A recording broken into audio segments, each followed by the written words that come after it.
Ассаламу алейкум ва рахматуллахи ва баракатух, хөрмәтле дин кардәшләр.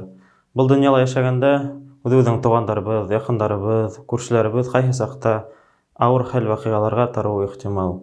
Был вакытта мөселман кешеһе үзен ничек тотарга тиеш? Пәйгамбәрбез Мөхәммәд саллаллаһу алейһи ва сәллям үзенең бер хәдисендә шундай сүзләр әйтә: "Валлаһу фи аунил абди ма кана абду фи ауни ахиһи" ди. Ягъни Аллаһ субхана ва тәгалә үзенең кулына ярдәм итер ди, ул үзенең кардәшенә ярдәм иткәнче ди. Ягъни без үзебезнең тугандарыбызга, якындарыбызга, кардәшләребезгә ярдәм итһәк, Аллаһ субхана ва тәгалә безгә дә ярдәм итәчәк, иншаллаһ.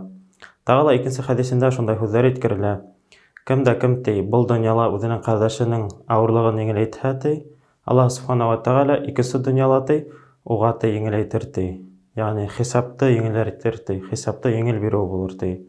Һәм дә Пәйгамбәребездән тагы да шундай сүзләр әйткерелә: "Аллаһка иң яраткандары ди, иң якыны шулар ди, кемдер ди, кешеләргә иң файдалылары ди инде."